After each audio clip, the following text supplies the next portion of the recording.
मैं मोदी को गले लगाना चाहता हूं। मौलाना साजिद रशीदी ने बीजेपी को वोट देने का किया खुला ऐलान। मैंने बीजेपी को वोट करके अपने वीडियो को इसलिए वायरल किया है कि मुसलमानों को डराया जाता है बीजेपी के नाम पर, और विपक्षी पार्टियां ये कहती हैं कि मुसलमान बीजेपी को हराने के लिए वोट करता है, और उनके जहन में, मुसलमानों के दिमाग में ये बात डाली जाती है कि बीजेपी को हराओ, नहीं तो बीजेपी आएगी तो आपके अधिकार छीन लिए जाएंगे, आपका वोटर अधिकार भी छीन लिया जाएगा। इसलिए मुसलमानों के दिल से वो डर ख़त्म करने के लिए मैंने वोट किया है। मैं दिल्ली में अगर बीजेपी सरकार बनेगी तो मैं फिर मुसलमानों से ये कहूँगा कि देखो, इन 5 सालों में मेरा कौन सा अधिकार बीजेपी ने छीना है वो मैं दिखाने और बताने का काम करूँगा। एक नई सोच मेरे दिल में पैदा हुई है कि मुसलमानों के अंदर से वो डर ख़त्म किया जाए, जिस डर को लेकर मुसलमान हिंदुस्तान में जी रहा है। और वो डर कुछ बीजेपी नेताओं के बयानों की तरफ वजह से भी है, और उससे कहीं ज़्यादा विपक्षी पार्टियां जो है मुसलमानों को डराने का काम कर रही हैं। इसलिए मैं उस डर को ख़त्म करना चाहता हूँ। तो सर, आप मोदी जी की नीतियों से सहमत हैं? नहीं, देखिए, मोदी जी या मोदी सरकार की जो नीति हैं, अगर मेरे खिलाफ, देश के खिलाफ या मेरे धर्म के खिलाफ होंगी तो मैं उस पर खुलकर बात करूंगा। ऐसा नहीं कि मैंने सरेंडर कर दिया बीजेपी के लिए और मैं बीजेपी में शामिल हो गया हूं या मैंने उसकी सदस्यता ग्रहण कर ली है। मैं मुसलमान के दिल से उस डर को ख़त्म करना चाहता हूं जिस डर को लेकर मुसलमान हिंदुस्तान में जी रहा है। वो डर ये है कि बीजेपी मुसलमान को हिंदुस्तान से निकालने वाली है, ये देश हिंदू राष्ट्र बन जाएगा, फिर यहाँ नमाज पढ़ना मुश्किल हो जाएगा, यहाँ रोज़ा रखना मुश्किल हो जाएगा, दीन पर चलना मुश्किल हो जाएगा, दाढ़ी टोपी रखना। वो डर जो है मुसलमान के अंदर से मैं ख़त्म करना चाहता हूँ कि ऐसा कुछ भी नहीं है। हम यहाँ करोड़ों की तादाद में हैं, लाखों में नहीं, करोड़ों में हैं। करोड़ों लोगों को देश से निकालना ये नामुमकिन चीज़ है। मुसलमान उस दिल को अपने डर को अपने दिल से निकाल दें। सर, इस वीडियो के वजह से आपको काफी लोग आपकी आलोचना, हाँ, मुझे थ्रेड कर रहे हैं। देखिए, मुझे थ्रेड भी कर रहे हैं लोग।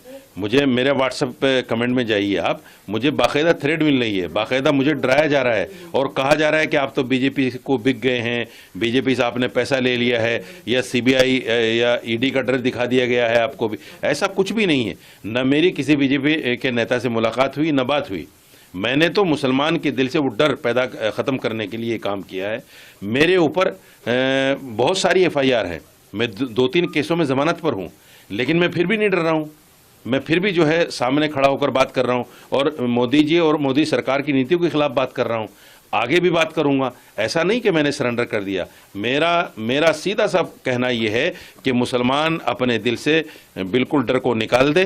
कोई भी पार्टी हमें हिंदुस्तान से नहीं निकाल सकती, हमारे अधिकारों को नहीं छीन सकती। ये डर हमें ख़त्म करना है। सर, लास्ट क्वेश्चन, आप मुस्लिम लोगों से क्या अपील करना चाहते हैं? मैं मुसलमानों से कहना चाहता हूं, अगर आपको बीजेपी से अपने अधिकारों को लेना चाहते हैं तो बीजेपी के आंख में आंख डालकर हम तभी बात कर सकते हैं जब हम बीजेपी को वोट देंगे। मैंने बीजेपी को वोट दिया है, अब मैं टीवी पर बैठकर बीजेपी के प्रवक्ता से ये कह सकता हूं कि मैंने वोट दिया है, मेरे अधिकारों का हनन मैं नहीं होने दूंगा। मैं ये बात कर सकता हूं। हम तभी कर सकते हैं जब वोट देंगे। जब हम वोट नहीं देंगे तो कोई भी नेता, कोई भी पार्टी ये कहती है जब आप हमें वोट ही नहीं देते हम क्यों आपकी बात करें। इसलिए हमें अपनी बात कराने के लिए, हिस्सा मांगने के लिए हमें उनके साथ मिलना पड़ेगा, लगना पड़ेगा। सर, आपका वीडियो अमित मालवीय जी ने भी रीट्वीट किया है, सर इस पे क्या बोलेंगे? उन्होंने किया होगा, मुझे पता नहीं। मुझे आपसे पता चल रहा है कि अमित मालवीय ने किया है। जाहिर बात है उनको कुछ फायदा हुआ होगा उससे। मुझे तो ऐसा कुछ नहीं कि मुझे बीजेपी को फायदा करना था या बीजेपी को फायदा पहुंचाना था।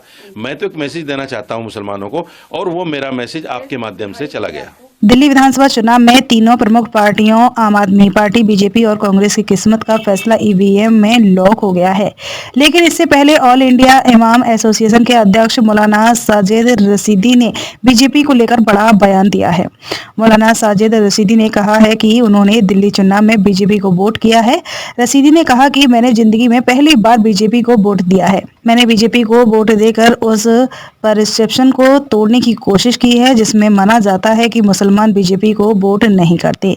उन्होंने कहा कि मैं मोदी जी को एक बार गले लगाना चाहता हूं। मैं उन्हें ठीक उसी तरह गले लगाना चाहता हूं जैसे उन्होंने संयुक्त अरब अमीरात यूएई के राष्ट्रपति को गले लगाया था। मैं चाहता हूं कि मोदी जी भी मुझे गले लगाएं, बीजेपी भी सच्चे मन से मुस्लिमों को गले लगाए। उन्होंने कहा कि मैं ये नहीं कह रहा हूं कि एकजुट होकर वोट करो, मैं कह रहा हूं कि हमें उस परसेप्शन को तोड़ने की जरूरत है।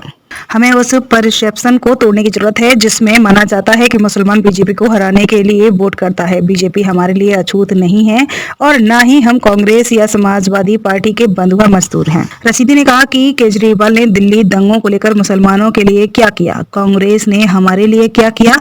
दिल्ली दंगों के दौरान राहुल गांधी मुस्तफाबाद गए लेकिन वह ताहिर हुसैन के घर नहीं गए।